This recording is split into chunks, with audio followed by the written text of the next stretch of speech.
Hi kids, it's Pastor Jim here with a time for the child in us all. And today I want to talk about Lent.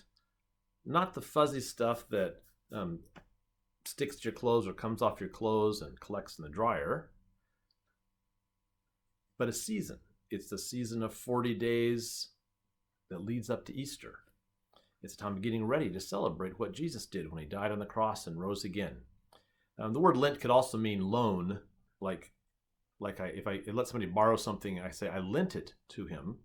But this is a different kind, and it's not like the drier, fuzzy stuff, but it's this season of Lent. It comes from a word that means lengthen, an old-fashioned English word, because this time of year, when Lent happens, is during the springtime when days are getting longer and longer.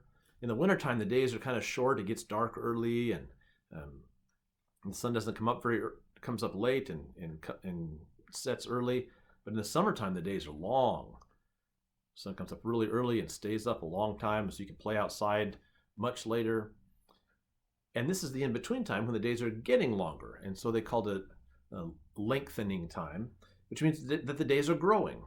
And spring is also a time for growing. We have our grass is starting to grow. We've got different kinds of grass in our yard. Some still haven't started to grow, and some has. So it's got some patchy stuff in it. We have some roses that are growing really tall on one side of the house. We have some ivy that is a big hedge, and now it's kind of growing wild with some branches sticking out pretty far.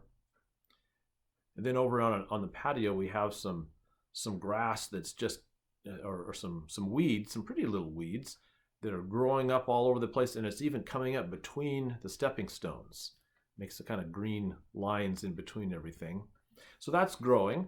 And of course, people grow. Kids grow all the time. You probably see like, oh, how tall am I? Maybe you make marks. Maybe your parents make marks on the side of someplace to keep track of how tall you are or measure you and say, okay, now you're 42 inches. Now you're 47 inches tall, and see how tall you are all the time. Or that you can reach stuff you couldn't reach before. Once you become a grown-up, you quit getting taller. Sometimes we get a little wider, but we don't grow the same way. But kids and grown-ups, there's a couple of ways that we can always be growing.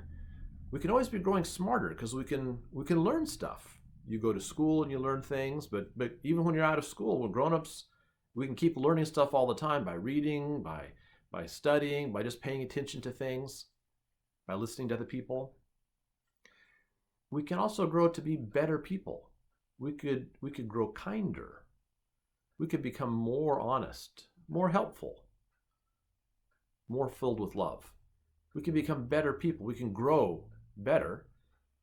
And we can also grow closer to Jesus by learning more about him, by reading the Bible, by going to church, by watching children's sermons, time for the child in us all, by praying, that we can grow closer and closer to Jesus. And of course, when we do those things that help us grow closer to Jesus, it helps us to learn, and it helps us to become better people. So we grow in all those ways.